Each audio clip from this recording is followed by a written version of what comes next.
Hello again everybody, welcome back to Inspirational Landscapes Extreme Geography, and in this session we're going to talk about being lost.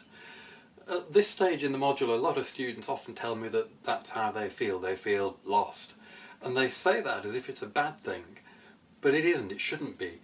Being lost is a really important part of finding your way, of exploring, of seeing things in the world that you maybe wouldn't have seen if you hadn't at some point at least been feeling lost and done something to get out of that situation of being lost. So at this point in the module it's really important to talk about the importance of being lost, and I'll suggest to you, I put it to you, that we really should begin by being lost, and that's where we are now, I hope. If you're lost, don't think of that as being a bad thing, think of it as being part of the process and being an important component of what we're doing in this module. So you should begin by being lost. Discuss. What do you think? As always, I hope you'll continue the points from this module in the discussion board afterwards. And I'd be really interested to hear how you feel at this point in the module, whether you are feeling lost, and also to get your impressions, your ideas of whether you think in some ways that's a good thing. Now, we talked in a previous session about Marcel Proust. In Search of Lost Time, his massive novel. And one of the big themes of Proust's novel is this idea of habit. He makes the point that a lot of people go around in life just taking things kind of for granted. We're very familiar with everything around us, and so we don't really notice much beyond what we're used to seeing every day. We did that exercise previously where you sat in your room and you made a note of all the things, you wrote down the things that you could see in your room. I bet a lot of you could have done that without actually even being in your room. If I think back to rooms I'm familiar with, I could list off lots of the things that are in those rooms without even having to go there. If I was in the room, I could shut my eyes and I could tell you now that my globe is there, the window is there, the laptop is there, the camera is there. You know this stuff, so you don't really need to look and see it. But do you remember the bit of the exercise where you pretended I was coming in? Well, if you came into my room now, if you came into my shed and had a look around, I bet you'd see loads of things that I never really pay any attention to. I don't really think about. I've seen them so often. I just take them for granted. So the notion of Proust's notion of habit is that because we're so used to things, we take them for granted, we see what we expect to see, we don't really notice a lot of the things that are there, we just accept what we're used to seeing. So we stop really looking, we stop really noticing what's in the room. So it's the situation for many of us is that we see very little of what is actually there to be seen. And that's what this module is partly trying to address. How can we break out of that? How can we see more in the world around us? There are lots of things that you can read where people have talked about this problem. I'd just like to mention a few examples just to get us started before we do some exercises of our own. The first book I put on that list, and these are from the module reading list, The Art of Travel by Alain de Botton. And one of the points that he makes is that we can see a lot more around us, even in familiar surroundings, if we adopt a traveller's mentality. So even though I'm in my own shed, I know exactly what's here, I've been here 1,000 times, I know what's going on in this room, I should pretend that I haven't been, and I should look around as if I'm a traveller, as if I'm visiting for the first time. And if you go to a city where there are lots of travellers, you can easily tell the travellers, you can tell the tourists straight away. Typically, not only do they have cameras around their neck or they're taking photos with the phones, but also they tend to look up. And it's a very characteristic situation. When you live in a city, you very often have your eyes down or you're looking at street level. You rarely stop and look up at the upper floors of buildings or the roofs of buildings. Whereas travellers tend to do that. When you're on holiday, when you're sightseeing in a city, you tend to look at the towers and the turrets and the windows and the shapes of the buildings rather than just hurrying about your daily business. So in my daily business in my shed, or your daily business in the room where you are now, there'll be certain things that you do all the time. And you probably don't very often look up into parts of the room that aren't really relevant to you on a moment-to-moment basis. And when you do, well, I've never actually noticed that bit of damp up in the corner of the shed, and I've never really noticed that particular spider's web or whatever it might be. And by putting myself in that tourist's or traveller's mentality, I suddenly start seeing different things. It's a bit like the Meinig exercise where we did earlier, where I said, well, pretend that you're an engineer or an artist, or you're only interested in the economics of this landscape, or you're only interested in the systems component of the landscape. By forcing yourselves to see from different positions, different perspectives, you see different things. Now, since we've been talking about us in our respective rooms, looking around and seeing what's there, there's a particularly nice example from the Alain de Botton book of a chap called Xavier de Maistre. And if you haven't heard of him, he's, again, go in, look him up. But he wrote a fantastic book, this is back in the 1700s, I think, but he wrote about what he called a journey around his bedroom. He didn't want to go out travelling around the world. He wasn't going to go and explore the poles or the tropics. He was just going to sit in his room and explore his room. And so on day one, he maybe explored the edge of his bed and got as far as his settee. On day two, maybe and he just made a detailed exploration, well, as it says, a journey around his room, but putting himself in the role of this grand explorer, just looking at the room in a whole different way, and in doing so, opening up the possibility of seeing different things. So as we repeat that exercise from time to time through the module of you looking around your room and seeing what you notice, well, there's an activity. If you have a quiet day or a quiet weekend, you could spend the weekend voyaging around your room and exploring and discovering the hidden depths that are in there. And that reminds me of another book I wanted to, I brought a load of books today to wave at you. Another book I wanted to wave at you today is this Lonely Planet Guide to Experimental Travel. And there are all sorts of different activities and exercises and games in here that you can try. And what they're doing is essentially forcing you out of your habit, forcing you out of your routine, forcing you out of your comfort zone. I mean, the very basic kind of game that you could make up for yourself is that you decide, if you have a safe area to travel around, and you decide to go out of your front door, and then you roll a dice and it says 3, so you're going to take the third on the left. Then it says 2, so you're going to take the second on the right. You roll it and it says 3 again, so now it's a third on, and by rolling a dice you determine where you're going to go. Or you have a map on the wall and you throw a dart at the map without even looking where it's going, and wherever the dart lands, well, that's the bit of your city that you're going to go and explore today. So there are lots of different ways that this can work, and so there are lots of them in the book, or you can find lots online. But it's a way of breaking out of this Proustian habit that we find ourselves locked within. We're so used to following the same route. Even me, walking the dog every day, I tend to do the same walk most days, and it takes quite an effort to think, ooh, we could go up this different path, we don't normally do that. And then when you do, a whole range of new stuff presents itself to you, and some of that might then help you to see the whole area, the whole region, your whole environment in a different way. So try different ways of breaking out of this habit that we find ourselves locked within. Now, Rebecca Solnit, another book to wave at you today, A Field Guide to Getting Lost by Rebecca Solnit. She says this, and she's talking about the philosopher Walter Benjamin. And I will read this out to you. I know it's annoying when people read stuff that's sat there for you to read for yourself, but I will read this out to you. She says, quoting Benjamin, "Not to find one's way in a city may well be uninteresting and banal. It requires ignorance, nothing more." So says the 20th century philosopher, essayist Walter Benjamin. But to lose oneself in a city, as one loses oneself in a forest, that calls for a quite different schooling. To lose yourself, a surrender, we talk about lost in your arms, lost to the world, immersed in what's present, so that the surroundings fade away. In Benjamin's terms, to be lost is to be fully present. Like we keep saying, being lost is a really important starting point. It's a really important way in to your environment. So in Benjamin's terms, to be lost is to be fully present. And to be fully present is to be capable of being in uncertainty and mystery. A lot of people don't like not knowing what's going on. A lot of people don't like uncertainty. They don't like mystery unless it's in a TV show. But in their own lives or in their own day-to-day doings, they don't like this uncertainty and mystery. But it's as we're exploring today. It's actually an important part of finding out what's around you. So to be capable of being in uncertainty and mystery.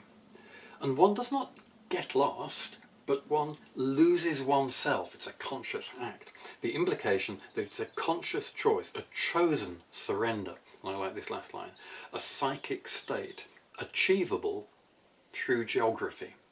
A psychic state, being lost, achievable through geography. That's a line I'd like you to think about after we finish this session, because that's really what we're talking about. Being lost, really important, a psychic state achievable through geography.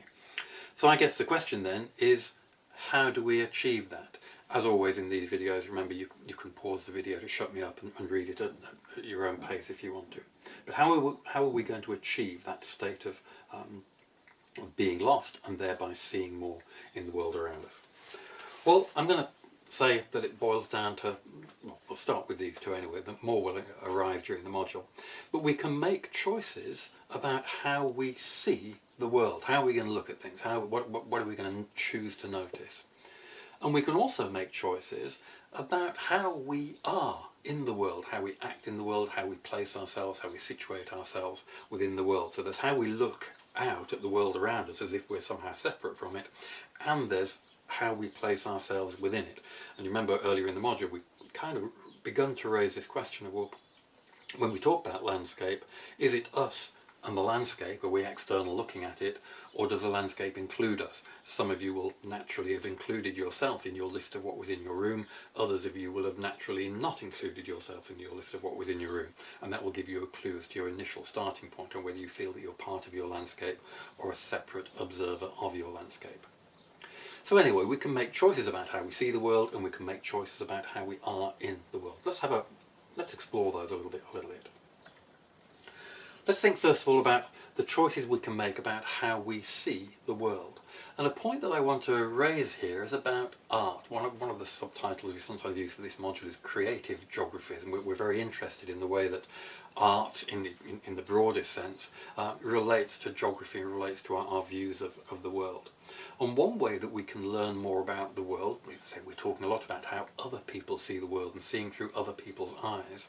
Well, one of the great things that artists do for us, I don't just mean painters, but artists, poets, writers, what they do is show us their view of the world. This is one of the ways that they see the world. Here's how I see this, here's how I see, look, it's in my book, look, it's in my painting, look, it's in my poem.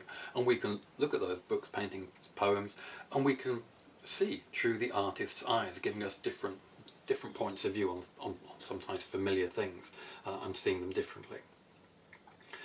But we can also make our own art. And the point of that isn't that we're suddenly going to see the world differently because we're seeing it through our eyes when we're pretending to be an artist. It's because the act of trying to make art of something, to paint something or write a poem about it, or to do something creative with a bit of the world that we've encountered, that shows you bits of the world that you won't notice when you're just in habit mode. It's the same as becoming a tourist, or adopting the traveller's gaze, adopting the artist's gaze, and trying to, got a ruler, I know what that ruler's like, again I've used it 1,000 times, but if I had to draw that ruler or write a poem about the ruler, I'd have to come up with some new thoughts about it. I've never really thought about writing a poem about the ruler, but if I had to, well, I'm going to need to think about it, and I'm going to notice different things about it. There might be things about the texture, the weight, the feel of you notice different stuff as soon as you start trying to do something with the thing. So making art about stuff, whether it's writing a story, doing a poem, doing a painting, whatever it might be, that suddenly forces you to see the world around you differently. So creating art is a valid exploration of the world. That's a way of doing geography to the world, is to do art about it. And by making something about the world, you'll learn more, not only about the world, obviously, but also, remember the Eliot, the end of all our exploring will be to know this place for the first time. You'll learn something about yourself as well as about the thing that you're making art about. So making art could be, maybe, in this module, if you have the project as an opportunity for this, this could be a really important and useful thing for you to try as part of this module. Now, some of you will have encountered me talking about art in geography lectures before. Some of you might have had me in the second year. And one of the examples that I use with second year students is the artist Austin Kleon and his idea of newspaper blackout poetry, which is where you get a bit of text, you get a newspaper, and you scribble out lots of the words, but you leave some behind, and what's left behind gives you a new piece of work. And that newly created piece of work, which emerges out of the original newspaper or book page, that's up to you what you do with it. You could make a summary of the original page, but only keeping some of the words. Or you could kind of subvert it and say something which is the opposite of what the original page said. Or you could just keep something that makes something new and beautiful that you like, which may or may not bear any relation to the original page. It's up to you. But you're playing with something that already exists to create something new, and in doing so you're looking in a new way at the thing that previously existed, as well as thinking about this new thing that you're creating. And some of you previously, well, this is what we did last year. We took the front page of Geography, a very short introduction, the Matthews and Herbert standard textbook that we use for a lot of our we start off a lot of our modules talking about that book, and so I took the front page of that book and I crossed out most of the words, and in this case I was just trying to find an essence of geography hidden away, different from the essence that they're actually trying to present on their version of the page or in their book, but I tried to find a different, or my own version, my own essence of geography pulled out from their book. And so I crossed out all the words apart from, by discussing exploration, we discover our roots and understand the past, which may or may not be my real take on exactly what geography is all about, but for the purposes of making art from the front page of a textbook is good enough. And try that. Get your own. Well, get that book, or get a different book, or get an academic paper, and start scribbling things out and leaving behind just a little bit that either summarises your paper for you, create your own abstract, or says the opposite, or just makes some interesting words or some interesting patterns. Now, most years I find myself doing projects alongside the students. I keep encouraging you, well, obviously you're doing your projects associated with this module, but talking to you so much about the projects that you're doing and seeing your projects beginning to develop, I always end up doing something of my own. One year I did my own kind of version of a kind of blackout project, but did it for a whole book. And the book I used, you've probably heard of Heart of Darkness by Joseph Conrad. Now, for some reason, Heart of Darkness is a book that I've just never managed to get on with. I've battled with it. It's only tiny. I've got 2 copies. You'll see why in a second. It's only tiny.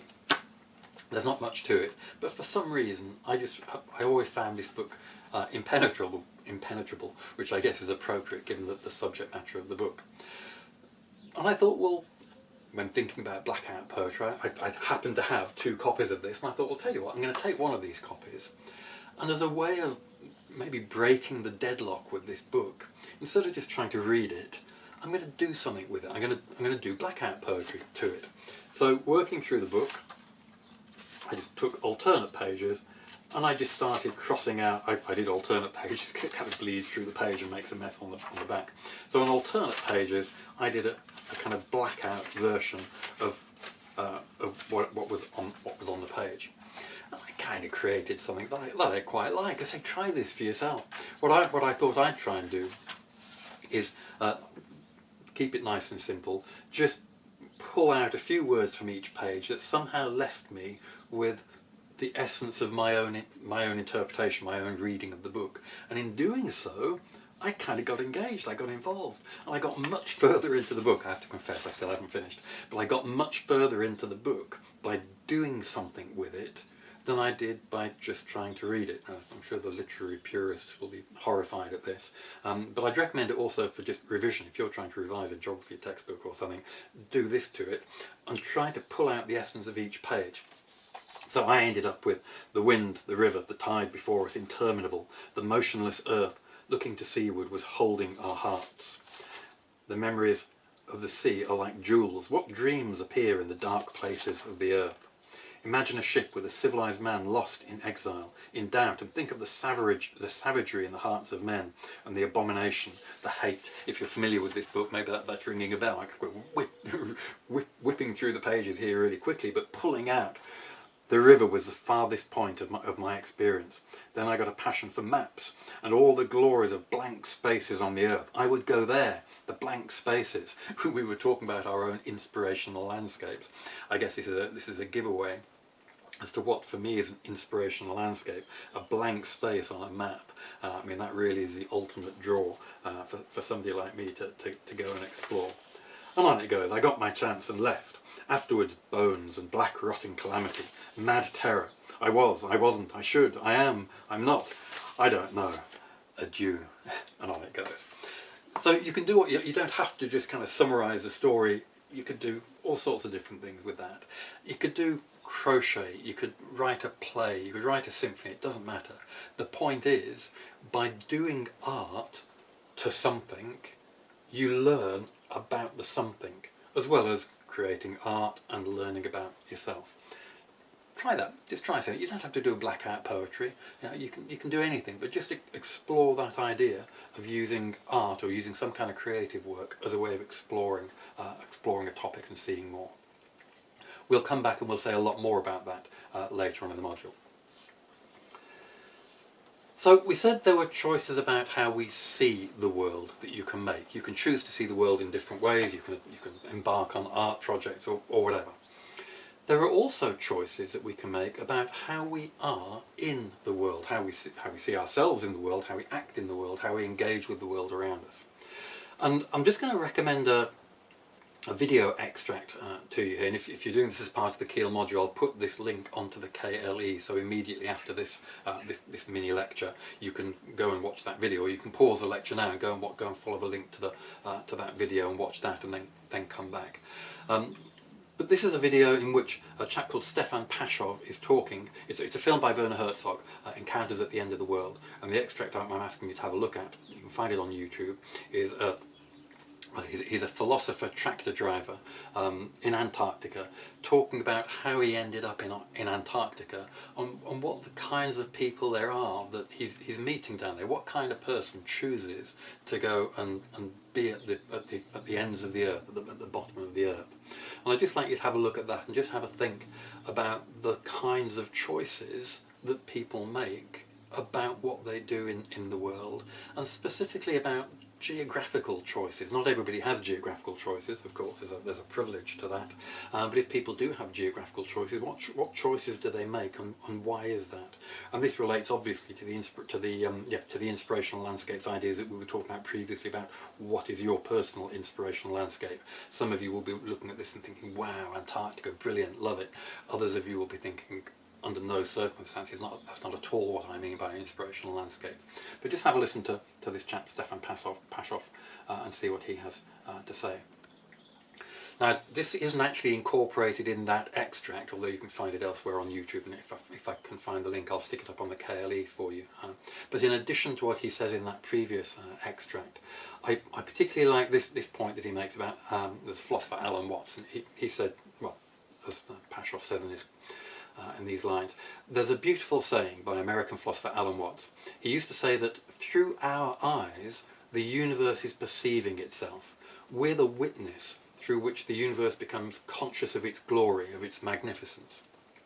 So if you think about all the other things in the universe, as far as we can be aware of them, as far as we know, other things in the universe, the ruler, the rock, the table, they aren't witnessing, experiencing and being conscious of everything else. We are. And so one way of looking at the world is of seeing us in that role. Our role, according to that idea, is that we have to witness things, we have to experience things, because we are the universe's eyes, we are the universe's ears, we're the universe's sense of touch. So that's a job for us, it's a role for us, it's our you could argue, it's a reason for us to be here. Now that's a particular way of thinking about the world. I'm not saying that it's a right way, it's a way of thinking about the world. And that's what this module is all about. ways of thinking about the world, seeing how other people think about the world, how they view the world, how they place themselves within the world. And by seeing other people's ways of thinking about the world, we develop our own ways of thinking about the world. You'll see viewpoints that you like and you adopt. You'll see other viewpoints that you don't get, you don't agree with, you don't adopt. That's not part of your way of looking at the world. But at least you've seen them and you've had the chance of taking some of them on board. And that's what we're doing here in a geographical context. That's what we're doing here.